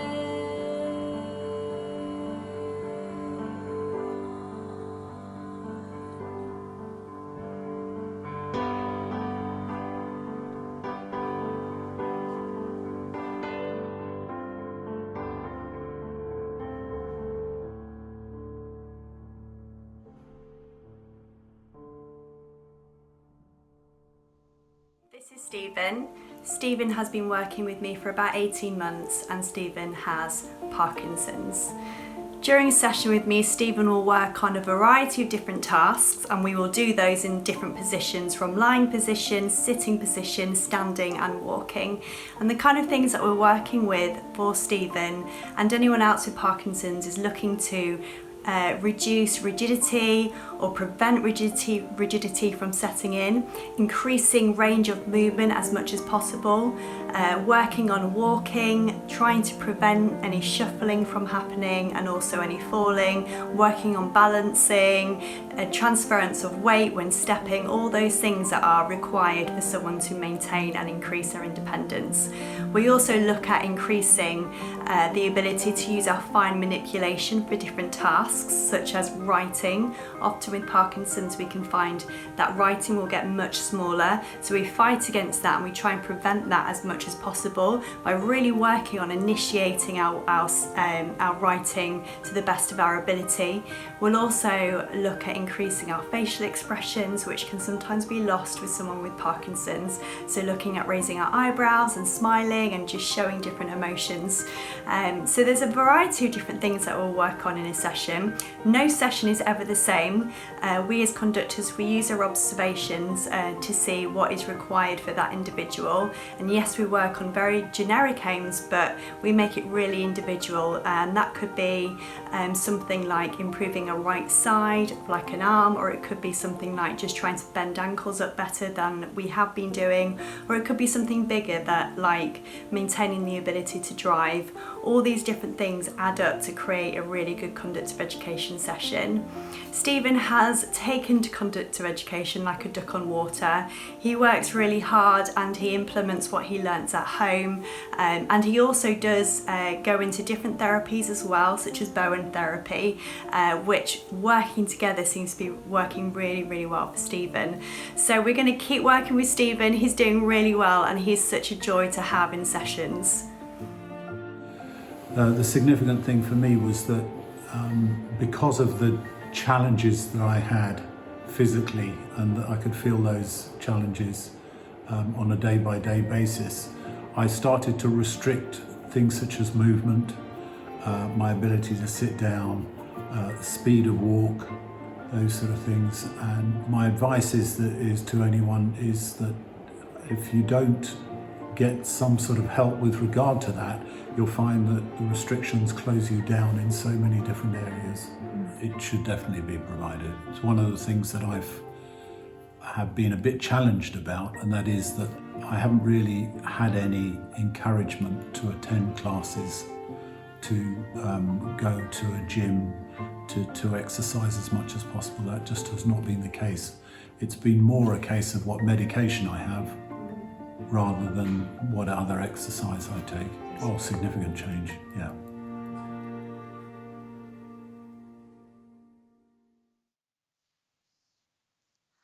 A huge thank you to Lucy for such a stunning rendition of Joni Mitchell's River, and to George, Emma, Agnes, Meg and Hannah as Sammy Davis Jr. and the Gold Diggers. That looked like so much fun to create. You also saw Stephen's story there. Stephen shared his own experience of conductive education earlier, which shows how Naomi's legacy has really come full circle for her family. We now have a very special live performance for you, with solo shows currently sold out and a recent appearance in the history-making event Turn Up London. Our next performer is appearing tonight with West End credits including Motown, Beautiful, Book of Mormon, Lion King. She's the reigning Queen of Soul, Tina Turner, in the West End production of Tina, the Tina Turner musical. It's Aisha Jawado.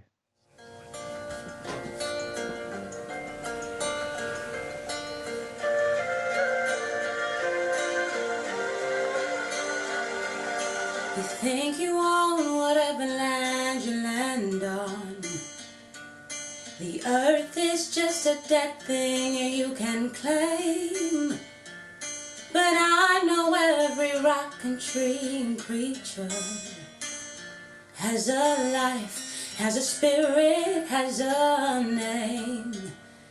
You think the only people who are people are the people who look and think like you. But if you walk the footsteps of a stranger, you learn things you never knew, you never knew. Have you ever heard the wolf cry to the blue corn moon? Or asked the grinning bobcat why he grins? Can you sing with all the voices of the mountain? Can you paint with all the colors of the wind? Can you paint with all the colors of the wind? Come run the hidden pine trails of the forest.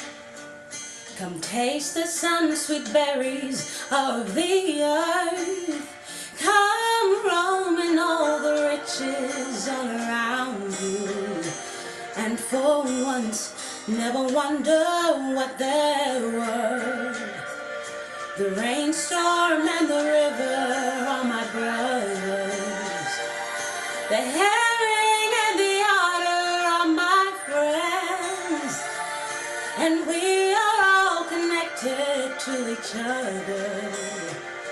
In a circle, in a hoop that never ends. Have you ever heard the wolf cry to the blue corn moon? Or had the eagle tell you where he's been? Can you sing with all the voices of the mountain? Can you paint with all the colors of the wind? Yeah. Can you paint with all the colors of the wind?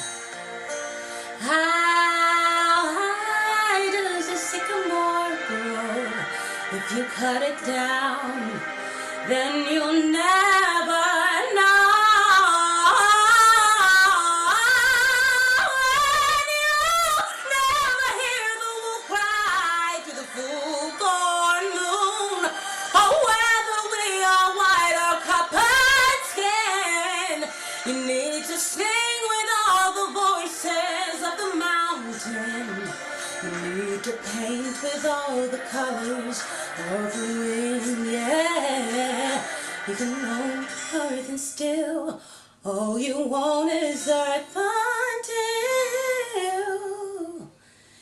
you can paint with all the colors of the wind.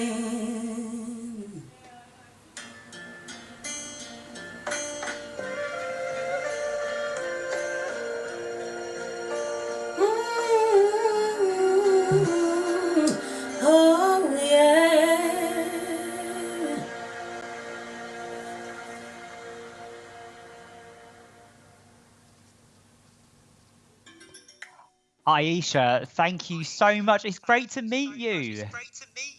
Great to meet you too. Thanks for having me. It's such an honour. Oh, that was absolutely beautiful. But thanks for singing a song from such a Disney classic as well. I love a bit of Disney. Same. Who doesn't? Why is that song so special to you?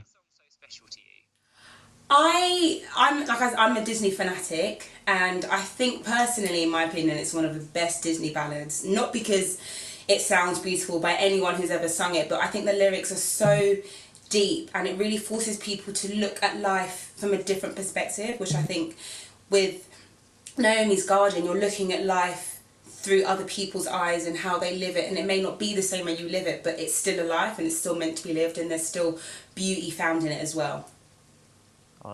Yes, I mean, it is a really inspirational song. It has been a challenging year for performers like yourself, but also generally. What are your hopes for 2021? My hopes for 2021 is that there is no longer social distance, and so that all the theatres can reopen and people can get back to what they actually love, what they're actually created for, what their heart burns for, what their heart burns for, and hopefully we can find a new audience within the UK that can find a new love for live performances as well, because I think there's been quite a few live performances going on and it's been attracting different people from different walks of life. So I really hope that when we go back, it's inclusive of everyone from backstage, on stage and in the seats. Yeah, absolutely. Just to finish off, what message would you like to leave our audience with this evening? I would just like to say this charity to me is something really beautiful, and I haven't personally heard of many cerebral palsy charities, and because this one is also done by a very good friend of mine, I just want to encourage everyone to give what they can. I know it's a really tough time, and also it's Christmas as well, so there's Christmas presents to buy, but this is truly a time and a season of giving to those who are less fortunate than ourselves. So I think this is such a great opportunity in order for you to just to make your heart feel that little bit more bubbly. Aisha, thank you so much. We are so grateful for you joining us this evening. Tonight is all about working towards conductive education being accessible for everyone. And your support in being here tonight is so hugely appreciated. Thank you. And one of those people who have experienced how conductive education can change their lives is Ellie. And Aisha, I hope you'll join us in watching Ellie's story.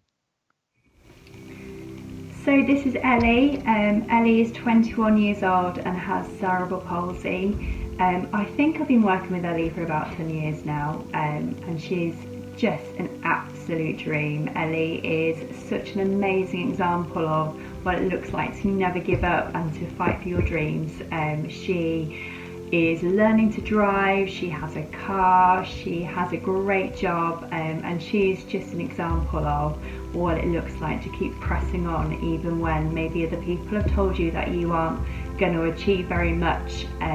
She has achieved, and she's incredible. So in this session we're working on things like range of movement and just like increasing that range of movement, also looking at things that she really wants to work on as an individual, which is to improve standing and to improve stepping.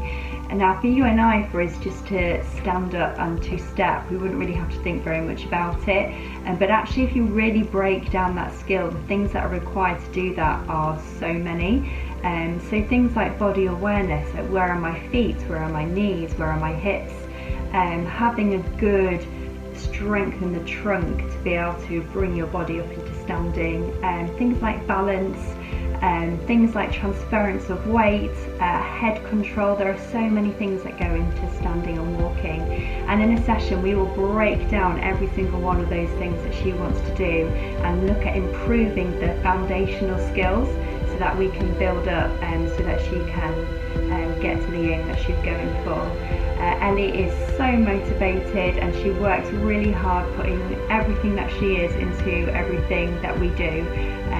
So I know this girl is going to go far, and she is a great advocate for conductive education. Because we started so long ago. Yeah, exactly. And it's like two different journeys, because before my operation, things were a lot different because I had like bent knees and we were working towards different things. And then when my operation happened, it was like starting again. I couldn't really bend my legs very well. So now I can bend my legs, and I couldn't lean on my knees, and I do now. Standing, and it's just like simple things that Sarah will teach me to do that just makes things easier in day-to-day life. You never know how much you're going to benefit from something until you try it. And when I was born, I told my mum that I would just lay in a wheelchair and not do anything. And when I started conductive education, I couldn't even sit up.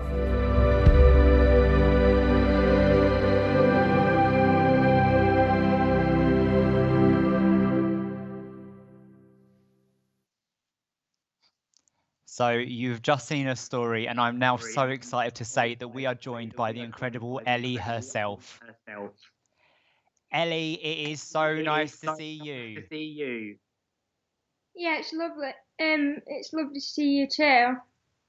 Are you enjoying the evening so far? Yeah, it's lovely, thank you, and I feel really honoured to be a part of it. I'm glad you said that, because I don't know what I would have said if you'd said no. You've been part of Naomi's Garden for over 10 years. What difference has it made to your life? It's given me the skills to become more independent, like being able to drive and work, which I thought I would never be able to do. Fantastic, thank you. Sarah, you spend a lot of time with Ellie, and you've built up such a wonderful friendship. You must be so proud of her progress. Oh, we can't hear you. Sarah, sorry, I think you're on mute.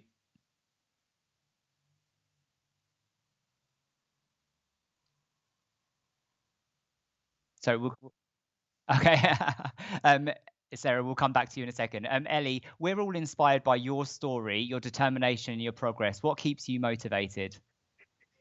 Probably my biggest motivation is my family believing in me, and I always want to make them proud. So that's probably my biggest motivation. Fantastic, thank you. Now, I understand you have some amazing news that you're happy for us to share tonight.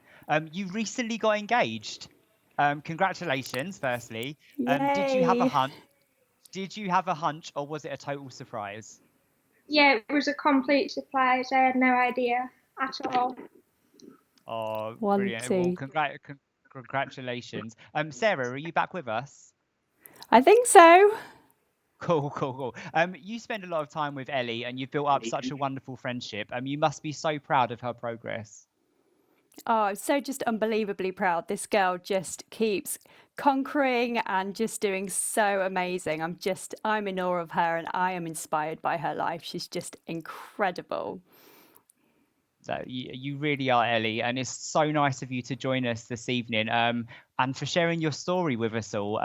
What message would you like to leave our audience with tonight? Probably that if you're looking into conductive education and you're not sure whether to go for it or not, just go for it, because it's the best thing I ever did. Thank you, Sarah Jane. Oh, pleasure. Thank you so much, Ellie. We wish you, your family, and your fiance all a very Merry Christmas, and we hope you'll stick around for the rest of the show. Thank you. Thank you. Hannah, I believe you're going to introduce our next performer for us. I certainly am, and a huge thank you to you, Ellie. We are all so proud of you, and you look bloody beautiful, babes. Beautiful. We're coming towards the end of this evening's event, but we still have a couple more surprises for you all, including one from our next performer. She has been a huge supporter of Naomi's Garden since our fundraising campaign began, with a massive heart to match her incredible talent. She's made a name for herself in Broadway's West End transfer of Dear Evan Hansen as Zoe Murphy. This is the Olivier Award-nominated Lucy Anderson performing one of my favourite Christmas songs, the beautiful O Holy Night. Merry Christmas! Hello, everyone that is watching, and thank you for tuning in to this really, really special Christmas concert for Naomi's Garden. I honestly, speaking from the heart and speaking from personal experience, you have got no idea how important places like Naomi's Garden are, because they are just so personal. They really take care of the family, and you know, they're there to help manage people's conditions so that they can live their life to the absolute fullest. Hannah and I, you know, when we met in rehearsal for Dear Evan Hansen in New York, it was like finding a soul sister. It is so difficult to find and connect with other people who have got siblings with disabilities. For people who don't know, my younger brother is severely autistic, so although our siblings, you know, had different disabilities, it just brought us together in a way that is so special and so unique. So I jumped at the chance to be able to get involved in this, because every penny that is raised will be going to something that is so, so special. And, you know, Hannah and the team and everybody who did the walk, they are just angels on earth. So Merry, Merry Christmas. Donate what you can. Honestly, you will not regret it. It is such a special cause. I've said that about a million times, but I'm speaking the truth. Merry Christmas. Thanks for watching.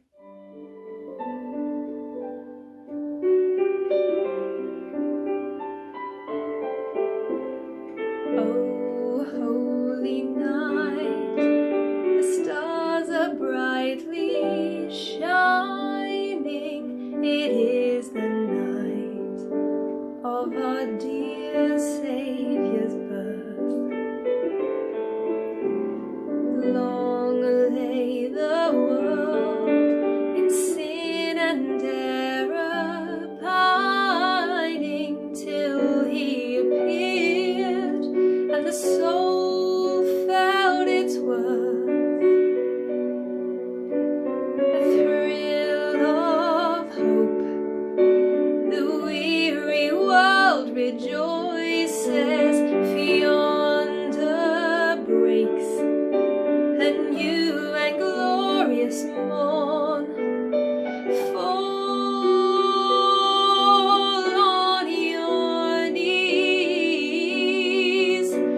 oh, hear the angels' voices, oh, night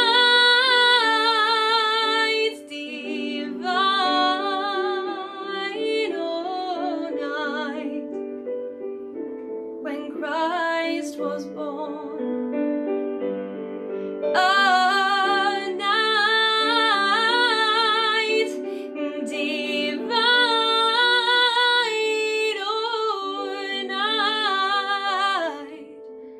oh, night divine. Merry Christmas!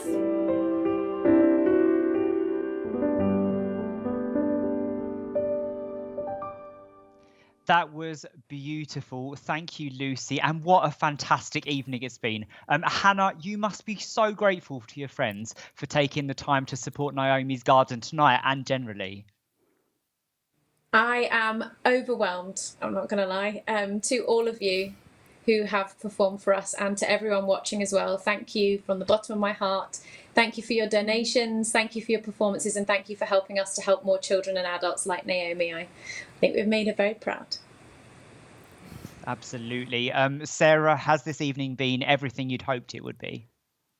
Oh, everything I hoped it would be and more. And thank you, like what Hannah said, for your donations. We've raised over the last 3 days £825. So we are just so grateful for that.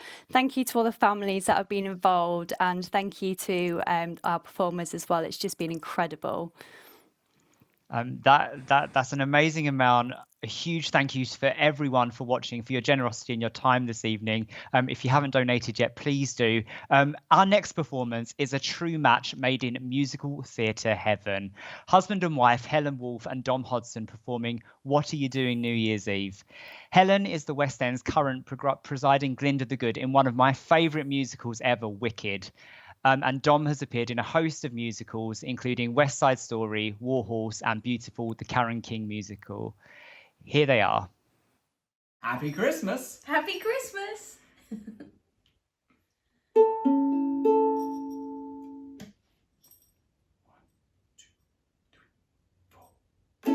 Maybe it's much too early in the game. Oh, but I thought I'd ask you just the same. What are you doing New Year's Eve? Who's gonna be the one to hold you tight when it's exactly 12 o'clock at night? Welcoming in the New Year's Eve. Maybe I'm crazy to suppose I'd ever be the one you chose out of 1,000 invitations you receive. Oh, but in case I stand a little chance, here comes the jackpot question in advance. What are you doing New Year's Eve? What are you doing New Year's Eve? Happy Christmas!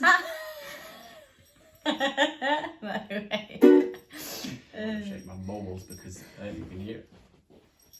Can you give it more like sultry jazziness? No, No? I can't sing like that. Oh. Can you sing in tune? It's not kind. Well, don't be horrible to me then. So hard not to see my concentrated face. Ready? Maybe I'm crazy to suppose New Year's Eve.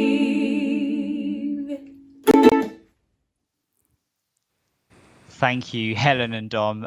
Well, that brings us towards the end of the show, or does it? It wouldn't really be a West End show without a bit of an encore now. This has been a very special evening to honour Naomi's legacy as we look forward to how we carry that into the future for Naomi's Garden.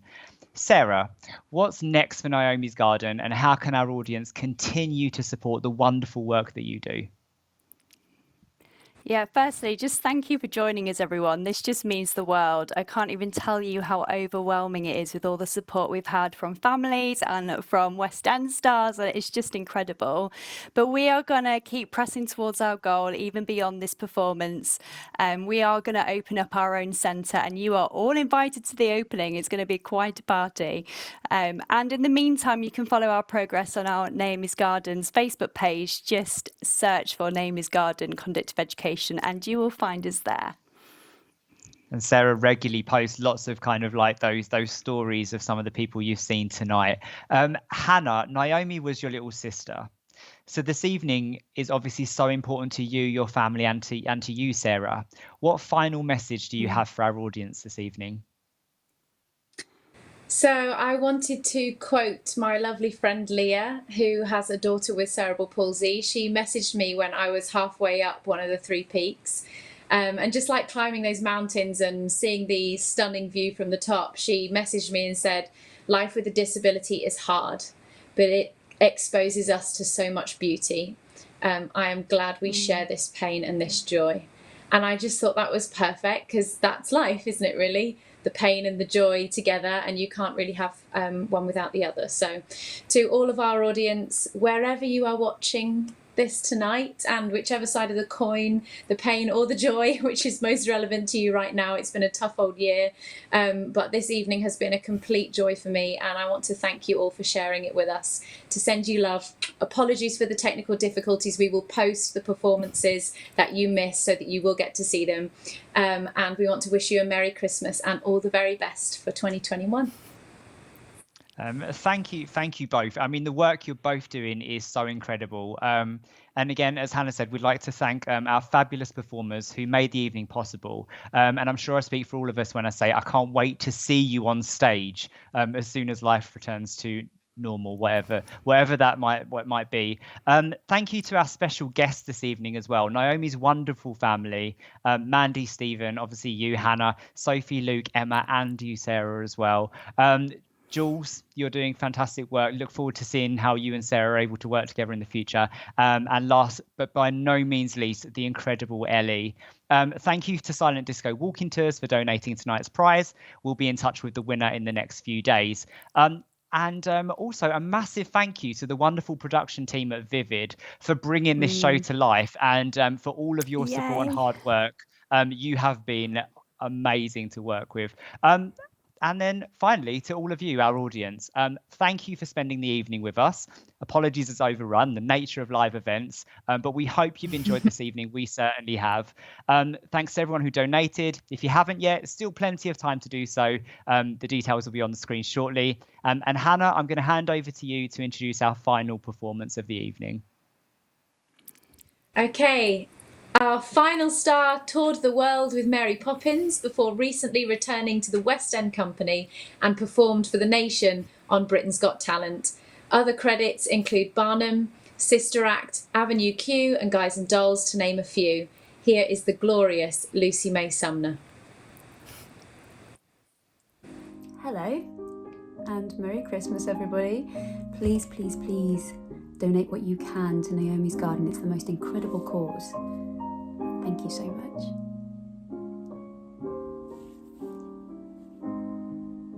Have yourself a merry little Christmas. Let your heart be light. Next year all our troubles will be out of sight.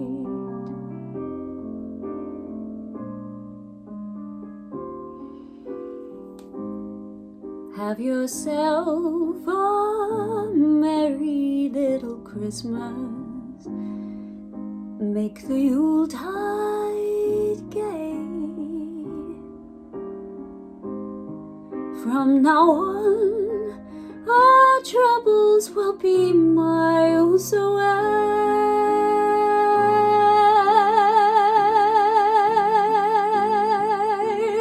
Once again, as in olden days, happy golden days of yore. Faithful friends who are dear to us, gather near to us once more. Through the years we all will be together, if the fates allow. Until then, we'll have to muddle through somehow.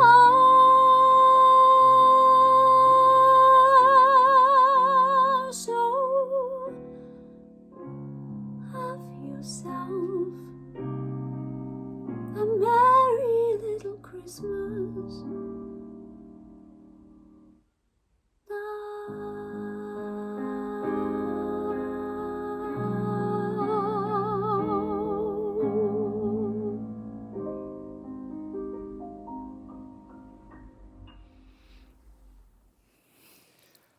What a beautiful way to bring the evening to a close. It's been an absolute pleasure. It's been a pleasure working with two of my friends on this and everyone else who's been involved. Do keep up to date with the progress of Naomi's Garden and the incredible work taking place by following our Facebook and Instagram pages. To play us out, we've actually got a live version of Baby It's Cold Outside, and we're going to head over to Hannah and Sam to play us out this evening. On behalf of all of us, we'd like to wish you a very Merry Christmas and good night.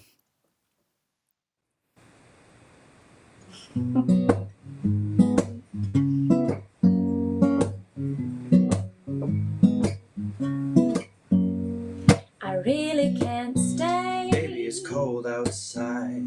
I've gotta go away. Baby, it's cold outside. This evening has been hoping that you so very nice.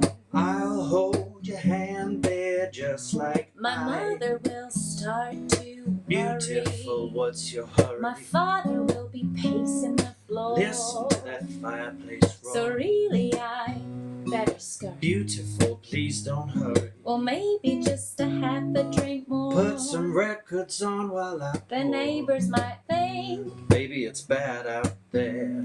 say, what's in this drink? No cabs to be had out there. I wish I knew how Eyes are like stars to right now. break the spell. I'll take your hat, your hair looks swell. I ought to say, no, no, Mind no, if sir. I'm moving closer? At least I'm gonna say that I tried. What's the sense in hurting my I pride? really can't stay. Baby, don't hold out. Oh, but it's cold outside. I simply must go. Baby, it's cold outside. The answer is no. Baby, it's cold outside. The welcome has been How lucky that you dropped so in. nice and warm. Look out the window at that storm. My sister will be suspicious. Gosh, your lips look delicious. My brother will be there at the door. Waves upon a tropical shore. My maiden aunt's mind is Ooh, your lips are delicious. maybe just a cigarette more. Never such a blizzard before. I've gotta get home. But baby, you'll freeze out there. Then lend me your coat. It's up to your knees out there. You've really been great. I'm thrilled when you touch my But hand. don't you see? How can you do this thing to There's me? bound to be talk tomorrow. Think of my lifelong sorrow. At least there will be plenty implied. If you caught pneumonia and I died. really can't stay. Get over that hold out. Oh, but it's cold outside. Baby, it's cold. Baby, it's cold outside.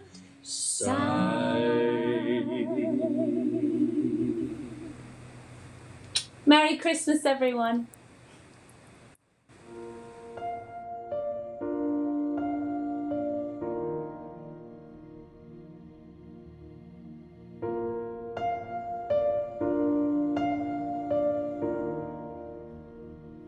I've been roaming around, always looking down at all I see. Painted faces fill the places I can't reach. You know that I could use somebody. You know that I could use somebody. Yeah. Someone like you and all you know and how you speak. Countless lovers under cover of the street. You know that I could use somebody. You know that I could use somebody.